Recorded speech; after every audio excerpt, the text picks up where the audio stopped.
Middle school, from Weston Middle School. Middle school's important. Yeah, no, it's very sweet. His big brother. I think it might be starting. Okay. Let's see. It might be starting right now. Let's see. I'll tell you in a second.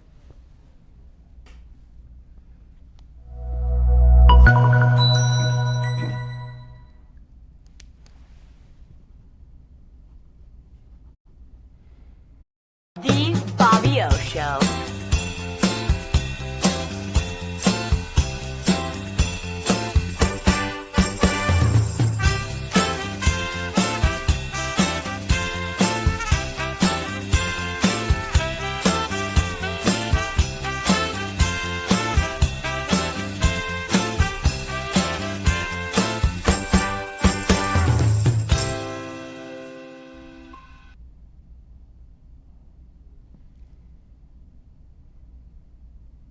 Welcome to the Bobby O Show today. This is Bob O. Potzner.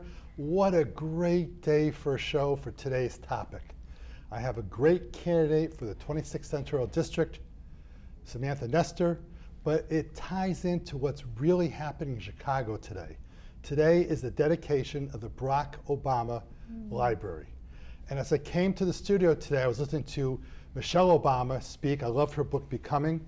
And listening to her story, listening to Barack Obama's story, how could you not love and feel great about our democracy after all the crap we've been going through for the last year and a half with the person who got the worst deal in history in the war in Iran? But we won't talk about Donald Trump today. We're talking about positive things.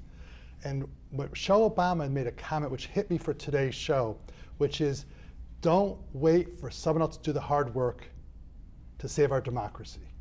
Don't wait for someone else to do the hard work to save our democracy. And that fits in totally with Samantha Nestor, who is currently the first select person of Weston, and she's now running for position at the 26th Senatorial District for the state of Connecticut, which includes my hometown of Richfield, Connecticut. Samantha, welcome aboard.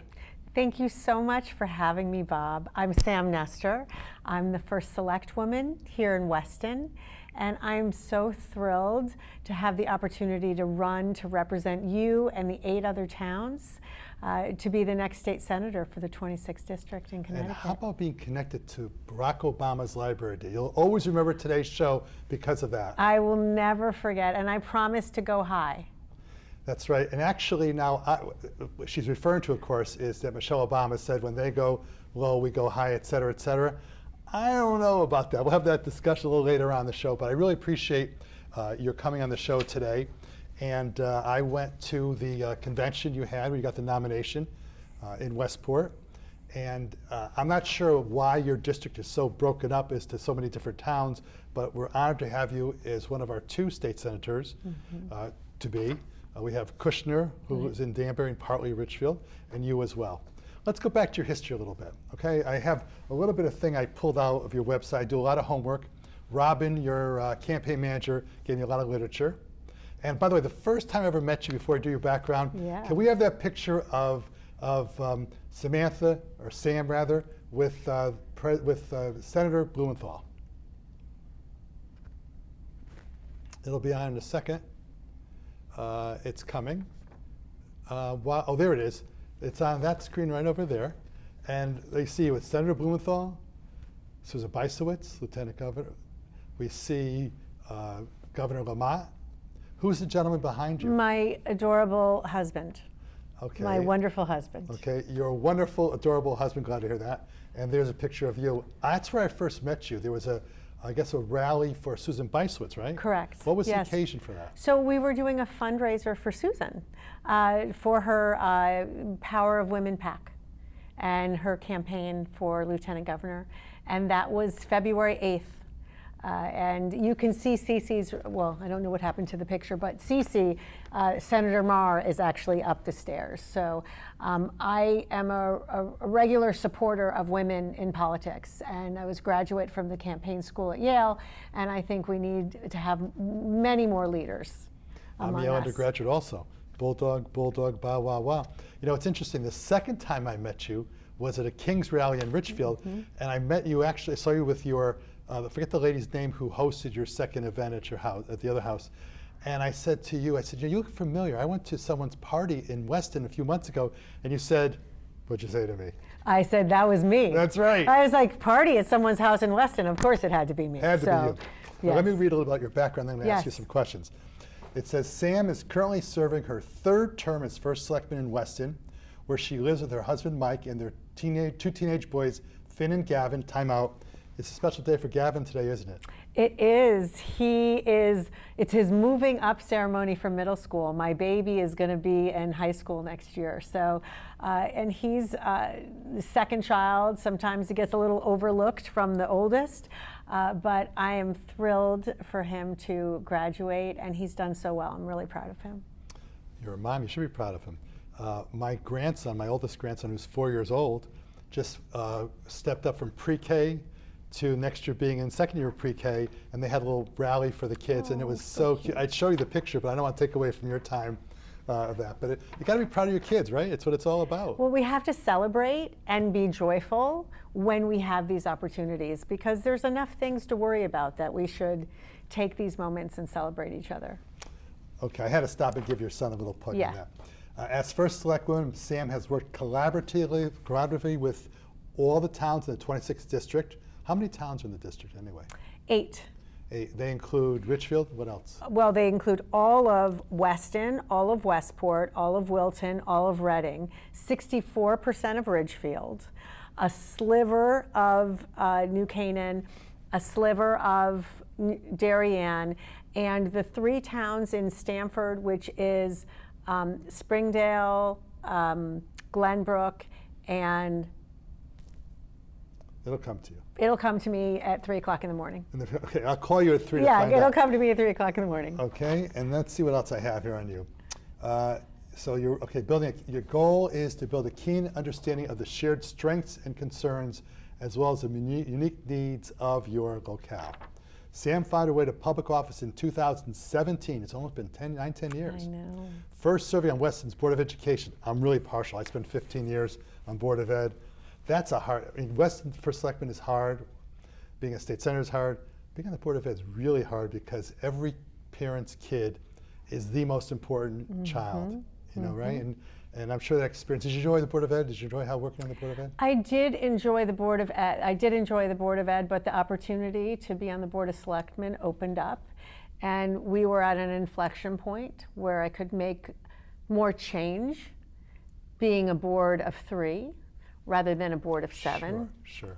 And I always joke, I don't know if I got promoted or fired from the Board of Ed, because I'm a big question asker. How does this work? What is the impact?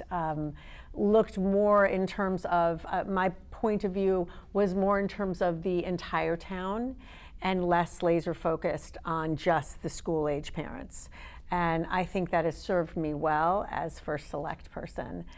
But at the end of the day, I brought along with me when I became first select person, I have my second select person as a former chair of the Board of Ed, because we recognize the importance of understanding that community. When you win the election in November, Yes. being on the Board of Ed experience is going to help you a great deal. I 'Cause 100% There's a lot of agree. bills. In fact, there's one bill I had a guest on, Ashley Hustings, who was working with C.C. Marr, who you're replacing when you win. And there was a bill that was being discussed about making sure that children in school, if there's pictures of children in school, et cetera, that the goal would be to have a parent say, yes, my child's picture can be in that video, not it's automatically done. I don't know if that bill passed, but he was a great advocate of that particular bill to be safe for children in this day and Absolutely. age with social media. We're going to get into social media in a little bit. Okay? I may get through this paragraph here, but may not, because there's so many things to talk about with you. During her term as first term as first selectman, she has brought over $36 million in grants to the town. The grants Sam has helped acquire and administer have allowed Weston to realize long imagined projects throughout town. These projects have included necessary improvements to facilities for Weston police and fire personnel. I want to stop right there. You have done a lot for police and fire personnel. Talk about that a little bit, please. And I want to say that we've also done it in a cost-neutral way. Very important. I think that's important. And when we say $36 million, $36 million to a town whose annual capital budget, our tax levy is only $3 million that we do for our capital budget. So it is 9 times. So our police department, we were able to secure a steep grant with the help of Cece, our state senator, to build a police locker room, to renovate our police locker room, which sounds very mundane. But we had no place for women police officers, female police officers, to get changed, to have a space of their own, and therefore we had no women as part of our police force. How could that be? So it's not that way anymore. It was transformative. It really allowed us to create some diversity in our police force, but more than anything, build our community up and say women are important additions to this. And as far as the fire department, I was able to secure grants and come up with a sort of glide path to paying for our emergency vehicles and our emergency equipment. And that equipment includes fire trucks, which I could talk all day about fire trucks, how fire trucks have been purchased by private equity, the people who construct the fire trucks. And the cost of building a fire truck has ballooned from $700,000 about 4 years ago to between $1.2 and $1.4 million now. And that is the entrance of private equity. They blamed it on COVID, and all of the people ordering fire trucks from there. We also have been making sure that we outfit our fire safety personnel in PFAS-free turnout gear. What does PFAS-free gear mean? PFAS.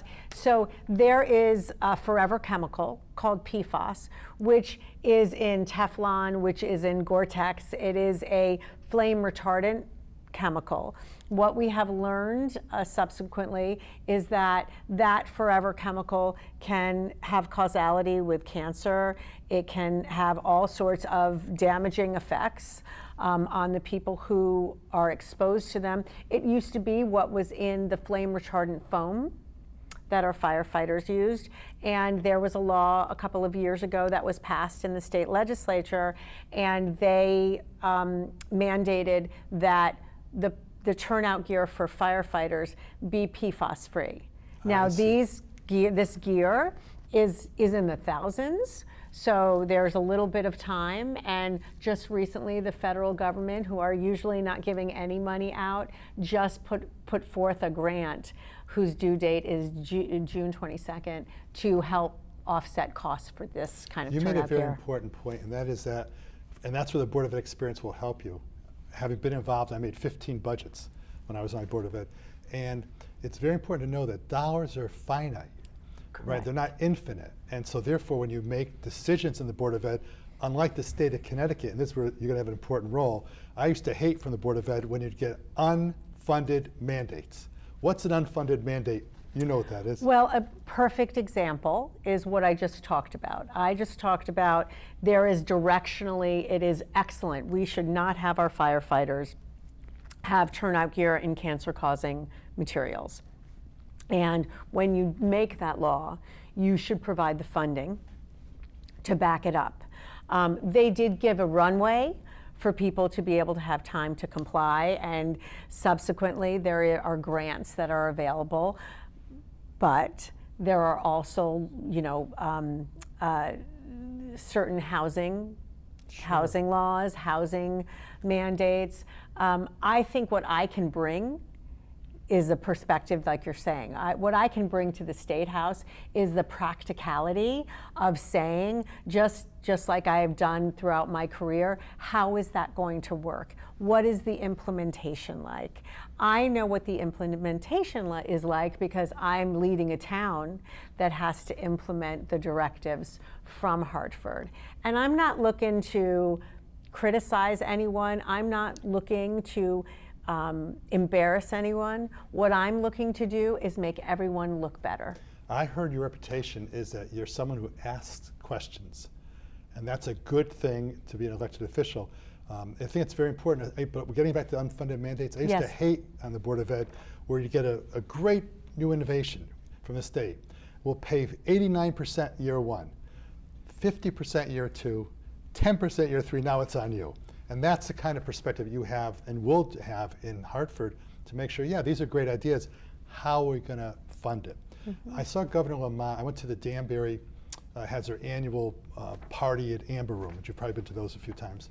And Governor Lamont spoke last Saturday, and he was talking about how there's objectives that we have funding. We've had surpluses the last few years in the state, and special education is going to be a target to sort of have more funding for special education and those kinds of needs. And with your background in education, I mean, it's a perfect match. And I think we have to, when we talk about special education, we also have to talk about paras. Because I think being a person who served on the Board of Ed, and like you, we know that if you're talking about special education, it's about manpower. And the discussion about paras really need to be part of the dialogue. In the weeds. I'm in the weeds. As an attorney, you can guess what chairmanship I always had on the Board of Ed. I was always negotiation chairman. And it's funny you mentioned about paras, because I felt uncomfortable negotiating with our lawyers. Sometimes we did it ourselves on paras, because I was always saying, wait a minute, these people are being underpaid. I also believed that special education paras should get more. And the problem was, oh my God, you can't do more because they're all important. Yeah, they're all important, but I have I'm a little prejudiced. My daughter's a special education teacher, and at Staples. And I always felt that the paras don't get enough, especially the paras for the kids who are complex learners, we used to call them. And so when you're up in Hartford, remember what Bobby O said about the paras. Well, and I'd love to talk to your daughter, actually. I'd love to hear her thoughts. You two get along very well. Just don't go shopping with her. Don't give her any ideas, you know? She knows, she has her own ideas about spending money. Let's see. What do we have here? I think I pretty much, there were things that it's also mentioned online about you were involved in the West End Dog Park and the Offutt Center at Locktown Farm. What are those two things? So we look for, Weston is a small town. We do not have an extraordinarily large commercial district to offset extras, nice to haves. So when we want to do an initiative to build another amenity, we really look for private-public partnerships. And the dog park was a private-public partnership. It was town land, and we equally donated the same amount of money to build the property. It was named after a beloved selectman who passed away in office. He was quite young. He was a Staples grad. He was from Westport. What was his name? His name was Brian Gordon. Oh. And he actually went to college with Robin, which we discovered. Your campaign manager. Yes, yes. And so that was a town amenity that the building and construction of it was paid for with grant money that I secured, and then with private funds. So there was no tax levy on our constituents. Same with Lashot Town Farm. They built a large community center that was paid for from the Offutt Foundation, and that was used as a match with private funding, and then the town secured a grant to match that. So those are two things that I'm quite proud of, saying we got community buy-in to provide these transformative amenities for the town. And the fact that you're from a town that doesn't have a huge tax base for commercial, right? I mean, I don't know Weston that well, but you have the old Peters Market area. Is there any other commercial tax base in Weston? Well, we have expanded the opportunity to have more commercial district. We went from 8 acres to 22 acres, creating a village district. And we have our first development happening with a commercial space and some townhouses, so that we have some senior housing there. And hopefully that will happen in about a year. They're starting to go through the permitting process. And I'm sure you were heavily involved in that because you were on the planning and zoning. I'm sorry, I read that you were an ex officio member. I'm an ex officio member. As a first select person, I'm an ex officio member of every appointed board. You know, it's interesting, you and I are very similar because when I was on the Board of Ed, we have, if you've ever been to Richfield football stadium, it's a football, lacrosse, everything. we have a great complex. And when I was on the board, I said, this is a great complex, but I got an idea for you. There will not be $1 of public funding, of town funding for the fields. So you have to go out and raise all the money, which they did. Yeah. And then I also required that we have money for a second field. So in other words, after 6 or 7 years, the field doesn't work as well. You have to get chemicals and stuff in it. Yeah. So you have to and I said, get money for the next term. The next time you do. So you and I have very similar because you have to be cognizant. These are tough times for people in taxes and et cetera. So we've spent about 15, 20 minutes already without your background, which I wanted to get into. So let me jump back in time. Okay. So we see where you are today as this wonderful, selfless person who works for her town. You started out from where? Where were you born and raised? So I was born at Columbia Presbyterian Hospital. Okay. Very briefly, we lived in Harrison and then in Edgemont, Westchester. Well, Harrison's, there's a synagogue I always go to in Harrison. My sister belongs there. I go to the Harrison Synagogue near the football field. Okay, I lived on Griswold Road across from the Westchester Country Club. So, but my parents got divorced I was very young, and then my mother remarried my stepfather, and we moved upstate New York. I don't remember my mom with anyone else, and he was my dad, and we lived in a place called Niskayuna, New York, and that was where I was raised. It is a suburb of Albany, and near Saratoga Springs. It's sort of right by Mohawk River. And my dad, and I refer to my stepfather as my dad. Mazel He tov. was the former Assistant Attorney General of New York State and the Chief Clerk of the Court of Claims. And he taught me. What was his last name? Larry Wayne. Mary Wayne, okay. And he passed away, almost 10 years ago now. And he was. Is Mom still with us? No, she passed away in October. Although I will say that on my posts, like her friends that are still with us post, like they'd be so proud. And he was all about having a life of purpose. He was all about giving back to your community. And he never said, you have to go into public service. He just said, you have to do something good with your life. And my first job was at the New York Public Library, fundraising. Graduated from Cornell. Okay. And went to New York in a really tough time. What year would that be? What year was that? 1992. Yeah, that's tough times. And tough times. It was tough times. And what I remember most about New York Public Library is that George Stephanopoulos left. He was the assistant to the president, because the president at the time, he had come from Georgetown, and his assistant left to go work on some guy named Bill Clinton's campaign. Oh, Bill Clinton, huh? And so that was sort of interesting. And then I went to work for the Frick Collection and raised money for their Frick Art Reference Library. I discovered that I was not a socialite, and I had to get a real job. You're not a socialite? Not a socialite, and so I had to get a real paying job. And I went to the New York Design Center and fell in love with design and architecture. And from that job, I was still doing a lot of the cause-based marketing.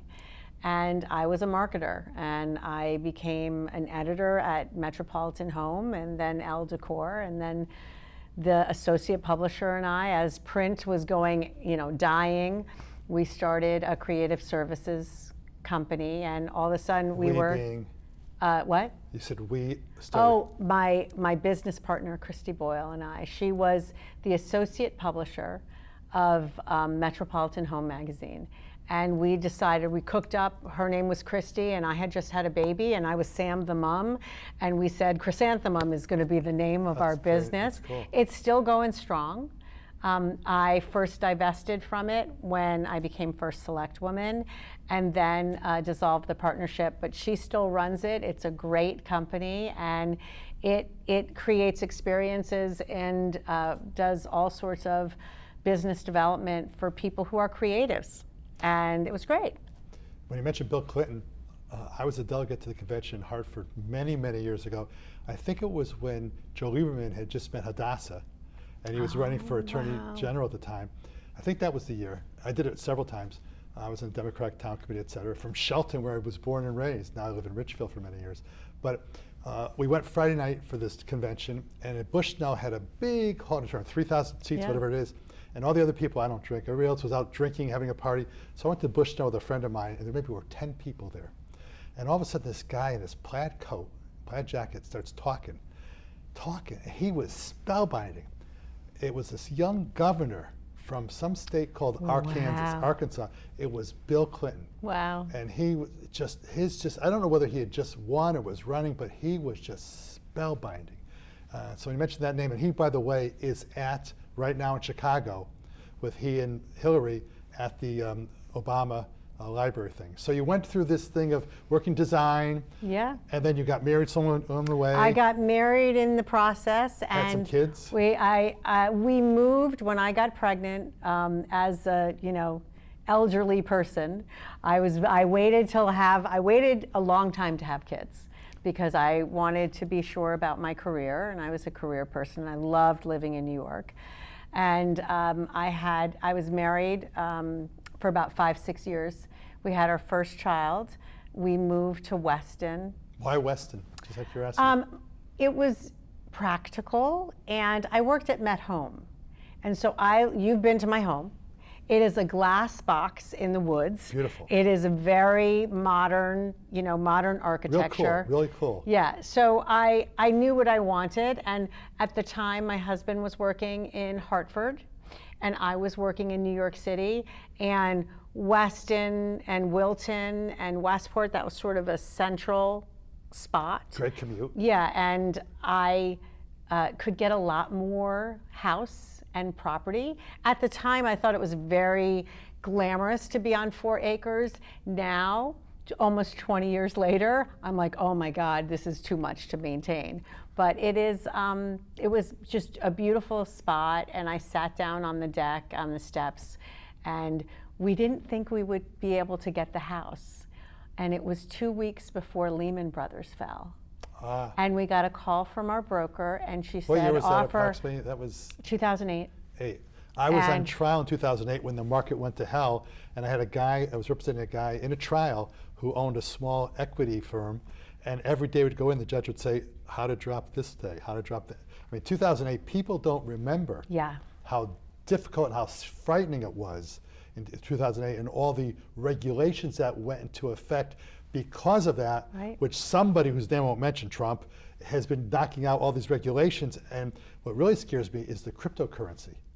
In terms of, because if that falls to hell, who knows where it's going to go? And I'm going to ask you about that, maybe even now. Does that frighten you, the whole cryptocurrency situation, as you go into your office, if you win the 26th? So I will tell you, there are far more intelligent people who are going to be able to speak more clearly about it. I am also afraid, I'm also concerned about social media. I'm concerned about AI. I'm concerned about even last night, I was on a tri-board meeting,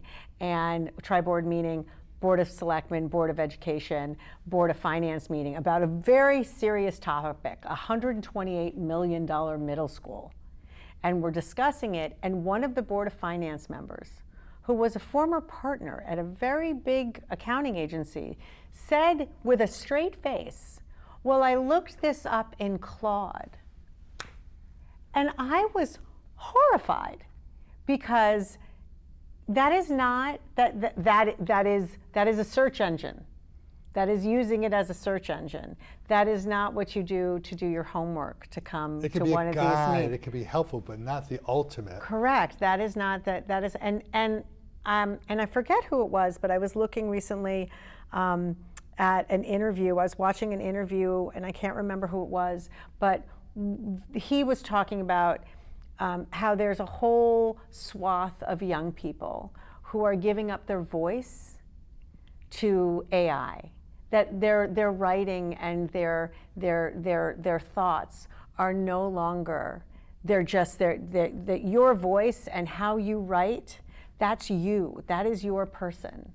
And these tools, while it makes it easier, are they erasing the individuality that we have? Total legitimate concern.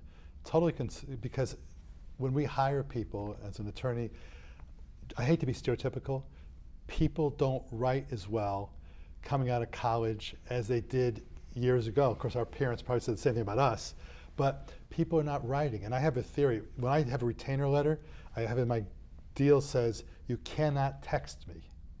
I do not allow text with clients Oh, because my concern is if someone writes you a letter, no one does that anymore, you'll tend to revise it a couple times, maybe make it perfect. If you do an email, you might check it out. A text, people just spew it out. And people are not writing, grammar isn't there. So I think your concern is very legitimate. And when I asked about cryptocurrency and these other things, we can't stop progress. Right. But what we can do is have certain rules. And to me, the biggest AI problem is not necessarily the utilization of AI, it's who's going to own the companies who control AI, right? I mean, we have a Paramount merger with Warner Bros., et cetera. So as a person who's going to be our state senator, these are things I think of all these different areas are very complicated. And that's why you said a very bright thing a second ago, several bright things. And that is, I'm not an expert in this, let's talk to others. I believe that a good lawyer, a good accountant, good whatever, knows what he or she doesn't know, but can identify the issue, and then you bring in your experts. Any comments about that? Well, that's how you lead a town. Yes. I mean, that's the basics. That's how you are an executive. You don't have to have all the answers, but you should be surrounding yourself with the smartest people in the room, and you should know the questions to ask. But I think what's key is you should have the patience to listen.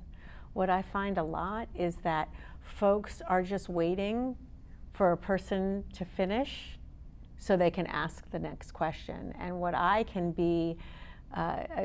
assure my constituents with is that I will take the time to listen, process, and make sure that the right questions are going out there, not just to have my voice, like to hear myself talk or something like that. You know what I mean? Have you seen Spielberg's new movie? I have not. I have not. The one with, gosh, it's going to go. Emily Blunt. Thank you. Thank you. Well, I'm not going to spoil anything, but Yeah. I want you, when you watch that movie, I want you to think of any of the words you said in the last 3 minutes and see if that word comes out at all in the movie. I'm not going to say anything about it. I'm not gonna say anything about- I just happen to see it at the Richfield Playhouse, Okay. which is a great place to go for watching movies. But you'll see that movie, it'll come to you. You know, what's interesting is you talked about asking experts, as we mentioned a few minutes ago. When Barack Obama negotiated the Iran deal, he had physicists and all kinds of fancy schmancy experts. And you and I both know, in being a first select person and me as an attorney, that the devil is in the details. Right. And I think the deal that Barack Obama had was like 120 or 200 pages, whatever it was, for Iran. This person who is now our president, who signed something before showing it to all of the congressmen. And by the way, a treaty has to be approved by the Congress, but was 2 pages. Why let the Constitution get in the way? Yeah, I mean, you know, that's a brilliant point. Why let the Constitution get in the way? And so I'm really happy to hear the fact that there's something that you didn't know necessarily about, but hey, who's going to tell us about those issues? What worries me about the cryptocurrency thing is that if companies invest a lot of money and it goes by 2008, are we going to billy people out? You know, and we'll bring them out. It's the same thing with all the tech companies. I mean, that was the tech bust. So you had kids, you had at least one child after married for 5 or 6 years, you come to Weston, and now you get involved in politics. Yes. Okay, when I was in the Board of Ed, we had a superintendent of schools who said there's 2 kinds of politics. There's a capital P politics, and there's a small p politics. And the capital P would be essentially political activities, fighting for Dems, Repubs, whatever, and the small p was, if you're going to get elected, you've got to run for office. So you have to focus on knowing about the politics. You know, when you have someone call you and say, hey, my child on the Board of Ed has 22 kids in the 2nd grade class and the contract says 20, what are you going to do about it? You have to deal with these different kinds of issues. So what made you decide that, I'm going to run for office in Weston, Connecticut, which has led you to where you are today? I'm a problem solver. And in that moment, I did not see anybody who was like me on the boards. It's changed a lot. It's been almost 10 years.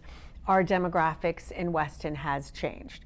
But at that time, the only people who were on the boards were either retired or they had work from home.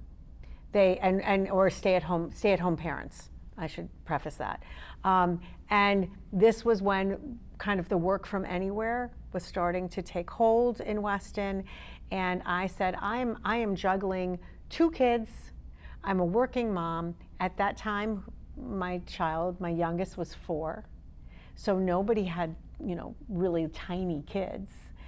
So I ran because I thought that I could use my entrepreneurial know-how, that my financial prowess, and also my communication skills, because I didn't think that people who were serving our community were meeting the folks where they were. And that has held with me. PTA at all? Were you involved in PTA? No. See, a lot of people from local towns like Richfield Yeah. were PTA involvement. Yes. I was on the Shelton Board of Ed when I was 24, was my first election thing. Wow. And I was on it for 9 years. We moved to Richfield, and I was here for like 7 months. And there was an opening, and someone said that I should consider running. And I brought my son to school. He was in 3rd grade, I think it was, 2nd or 3rd grade, and he was being bullied. And they didn't have bully rules in those days. So the principal, I go to see the principal, and the principal says to me, I thought she would tell me about how we're going to help my son, who went on to play varsity football for 4 years at Richfield High, but he was getting a little bullied. Yeah. And she said to me in the first discussion, in about 2 minutes, she said to me, Bob, what are we going to do about your son so he stops getting bullied? I said, Wow. what? And she said, well, Bob, this is a town different than Shelton where you were born and raised, okay? Well, I don't usually mention to people where I went to college. I said, yes, well, I went to Yale undergraduate and Duke Law. I know about towns. So after that discussion, 2 weeks later, I got a phone call saying, Bob, you want to go for the Board of Ed? I said, yeah, I think I'll go for Board of Ed here too. I won the election, and every year we'd have the PTA would invite a board member to go to each school. And I said, I'll go to my kids' elementary school. So I went in and walked in, and the principal said, that was funny. But I cannot imagine a better preparation for the position you're going for. As important as it for being a first selectman, and it's important, the Board of Ed experience, I keep coming back to that because it's critical. But tell me what you think you've learned as a select person, a couple of things you think are most important that you think makes you qualified to be my state senator. Well, as first select person, I'm part of a consortium, a regional group of other first select people called the Western Council of Governments. And we meet monthly to help problem solve as a region. We talk about traffic, we talk about housing, we advocate for our different towns. We are, the COG is the place where a lot of our transportation grants and DOT grants come in. Rudy Marconi, who is the mayor of your first select person, he has been the chair for years. He brings a wealth of knowledge to the group. But I think what qualifies me is I already have a deep understanding of not only the pain points, but also the successes and the needs of the various 8 towns that make up this district. And we all have to be practical. And I think that level of practicality and not letting the perfect get in the way of the good, and understanding that this is a role that is about service. And you have to serve your community, and it doesn't matter if it's 10,000 or 100,000. You have to listen, and you have to pay attention to what their needs are, and not just, think you know better. Do you have a 2-year term or a 4-year term? It's a 2-year term as first select person, so there's no resting on your laurels. Well, I asked that question because I was chair of the revision chairperson in Richfield, and I was part of the team that, I was chairman of that team, who got a 4-year term for first selectman versus 2 years. Yeah. And I believe that in small towns, to have an election every 2 years is a little much. It's a lot. Wasting resources, yeah. and you're running it immediately. And I think Weston would be a good idea to get a 4-year term. Well, we are in the midst. I had no idea. I mean, we should preface this. I did not decide to run for state senate until March. And in September, last September 2025, we started our charter revision process. And those questions will be on the ballot when I'm on the ballot for our charter revision. Interesting. Yeah, interesting. so you make plans and kind of God laughs. So, yeah. I was going to ask you, so you got on the Board of Ed, you were on the Board of Ed for how many years? For 1 1 year? 1 year. Did you replace someone or did you have to run for an election? No, I replaced somebody he was there for just not even a year. And then I was appointed to that position, and then that's every 2 years, and then within 11 months I had to run again. But every election I have won handily. Why wouldn't you? So now, you then from the Board of Ed, you then ran for first select person. I ran for select person in 2019, and then in 2021, the first selectman, he stepped down. And so I finished his term in 2021 and then ran and was elected in 2021, in 2023, and then in 2025. So in your town, is there one second selectman? There's a first selectman and then a second selectman? There's a first select person and a second select person and a third select person. I see. So automatically when the first person backed off, it was a vote? No, it was a vote. It's a vote for, it's the way the ballot, and you know this, every town is different. Yep. So there's a head-to-head fight, election between the first select people, and whoever wins that head-to-head battle, that person is moved up to be the first select person. And then the person who loses, that person's vote count is compared with the 2 other people who are running for second selectman. And the top 2 vote getters of those 3 become the second and third select person. Every town is different. Yes. Every town is different. Yes. So then tell me, you're doing a great job in what you're doing, although it's technically a part-time job, but we all know that it's not a part-time job. It is listed as a full-time job. I just get paid as a part-time job. Oh, okay. It is 1 FTE. Okay, Yes, okay, yes, okay. yeah. But the work you do is you're on the call 24/7. Oh, I'm there all the time. I'm there all the time. So what caused you in March of 2026 to decide to run for the seat? Well, first, Cece retired, and I'm a huge admirer of hers. We have worked incredibly well in the 4 years that excellent. She is excellent. Her service, and if you were there at my acceptance speech. She's been an incredible mentor. She has been an incredible colleague. As her constituent, she has been remarkable, and she has served all of us very well, and a great example. So let me hold you right here. Yeah. It's time now. You said she was at your election. I want to now have my director. Would you put those 2 videos we have on? These are part of your speeches. At this time in our state and our country's history, there is so much work to be done, and I appreciate your literal vote of confidence. When I was growing up, my family taught me that our highest calling is service to our community. You have given me the rare opportunity to serve ours, and I'm so grateful for your trust. So bear with me. I have a few thank yous for the people who helped get me here today, and I need to get to November, so I've got to thank them. First and foremost, to my family, to Mike, Finn, and Gavin. You haven't seen much of me lately, and you are about to see even less of me. You have cheered me on, fed yourselves, shopped for groceries, taken care of the house, the dogs, and each other. Keep up the good work. Finally, to Cece, thank you, thank you, thank you for your endorsement, of course, but also for your advice, encouragement, criticism, your smarts, and mostly for your friendship. And mostly, on top of that, for your service. Our district is better because of you. Our state is better.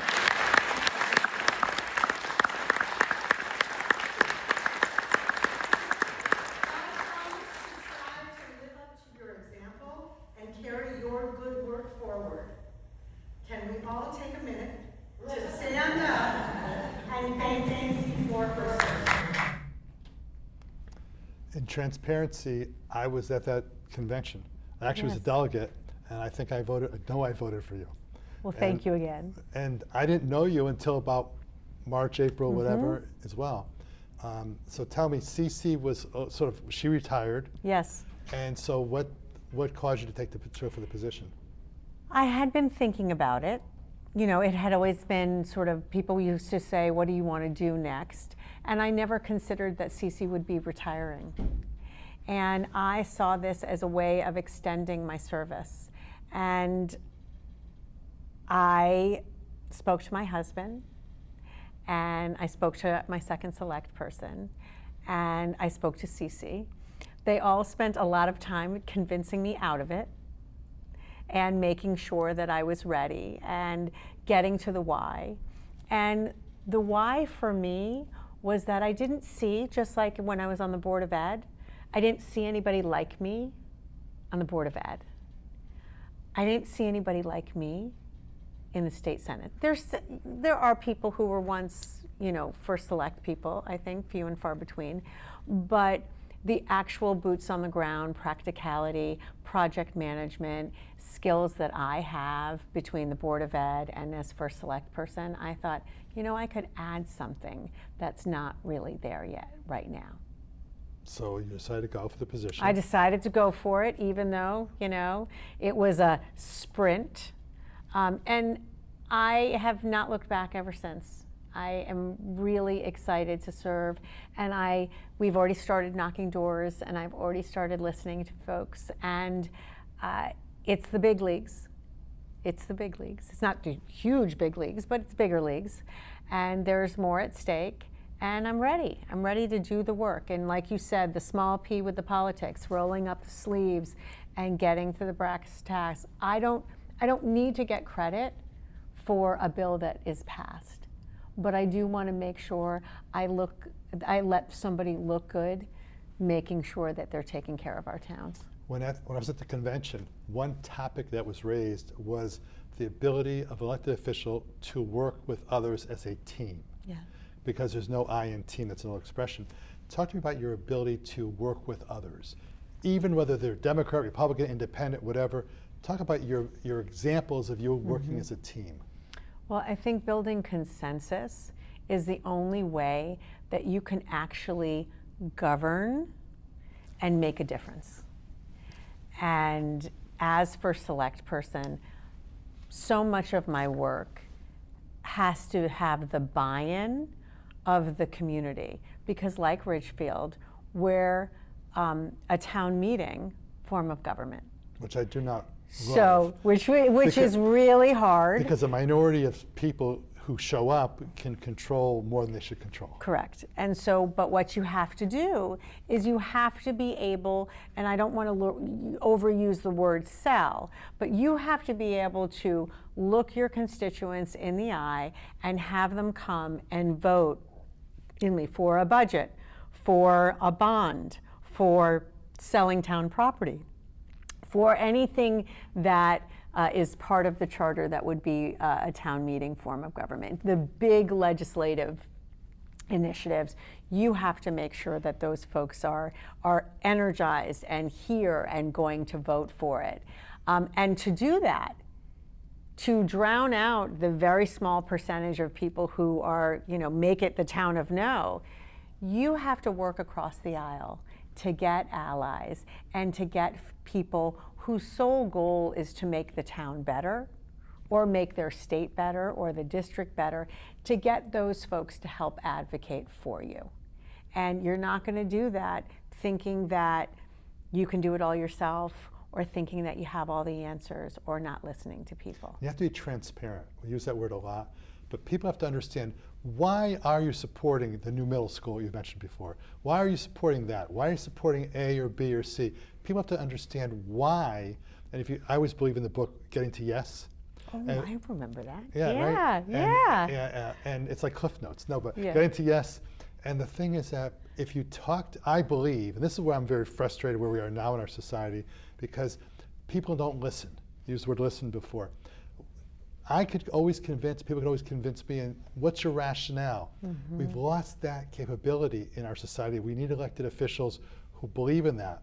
One problem that Democrats have had is, I think, is that Democrats have not focused enough on the lower positions. By lower, I mean Yeah. the state reps, state senators, et cetera. They haven't focused on that enough, and therefore, in many states, we've lost control Right. of various states. And people like you, I'm convinced, can help across the aisle. Before I forget, we have only 5 minutes left. Let's Okay. run very quickly. I want you to tell me, if someone wants to read more about you, tell me twice. How does someone find out about you? Do you have a website? What do you have? I bet you We have a website, Yes. samforct.com. And Even samforct.com.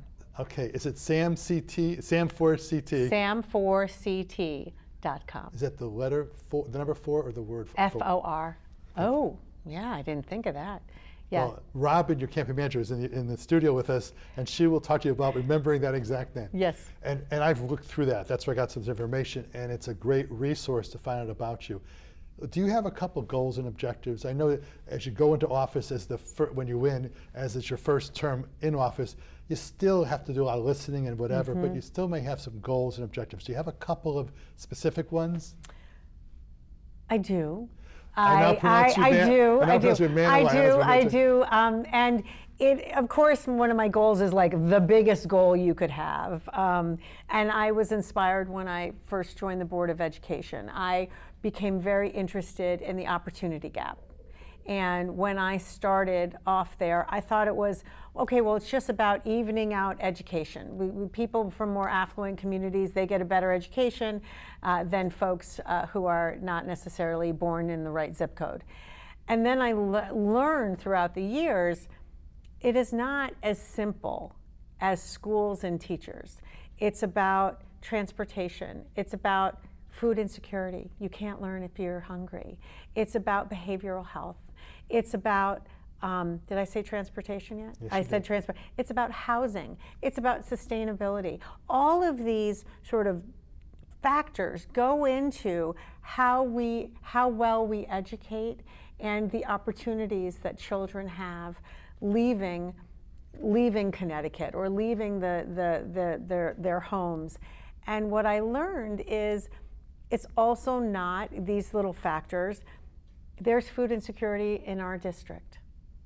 Even though Fairfield County looks like it's doing okay and everything looks great, there are people who are in need and suffering. And I reject that it's a zero-sum game.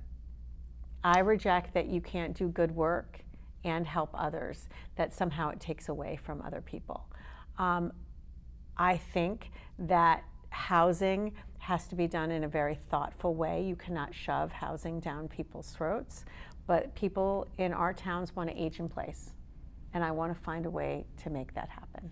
Governor Lamont said on Saturday that I think the number is there are about 500,000 free lunches, free breakfasts gone statewide. You mentioned about you can't learn if you're hungry. Yeah. And next year there's going to be a goal of maybe having free lunch at school. Yes, yes. And that's again where you have to have a good tax base. Yes. To have the funds to do all these great things.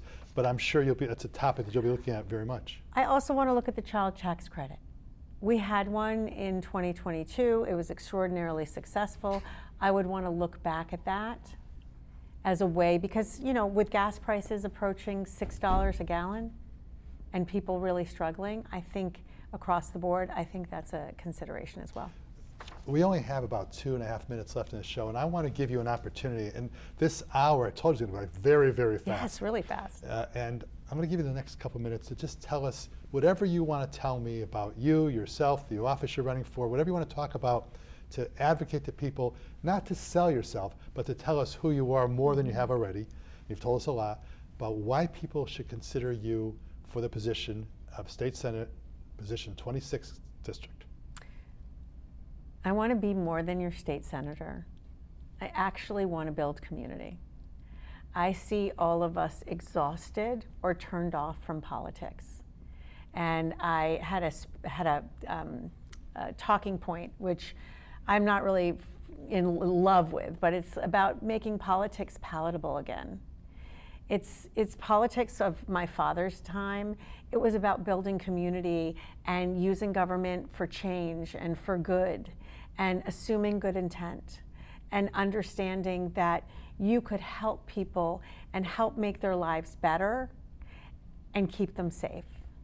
And I want to create a movement of people who are volunteering and who are helping in their community and who are also helping with the campaign, but also feeling like they're doing good work and that they can be a part of it.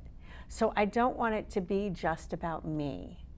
I want it to be about the residents who live in our district and maybe even beyond, but letting them know that they can work for something joyful and positive and meaningful and make a difference in their community, and that they don't have to turn off the channel or shut down their phone if they get a text, that they can go to their neighbor and be excited about something. I view this election as being not just an election about people, it's about democracy. And I think the Democrats, one big fault we have as Democrats, since we have a big tent, it's hard for us to unify on a topic. My view is we must unify on D for democracy. We can deal with all the different issues we have that we got to deal with. There's a lot of issues to deal with. But D for Democrat equals D for democracy. That's got to be our goal. And I'm 100% convinced that you are the candidate for the 26th. It's been a pleasure meeting you and Robin. So nice. Look forward to seeing you more, and maybe we'll have you back on for your victory celebration I in would November. love that. Thank you so Okay. much. It's a pleasure. This has been Bobo Potzner on The Bobby O Show with the wonderful Sam Nestor.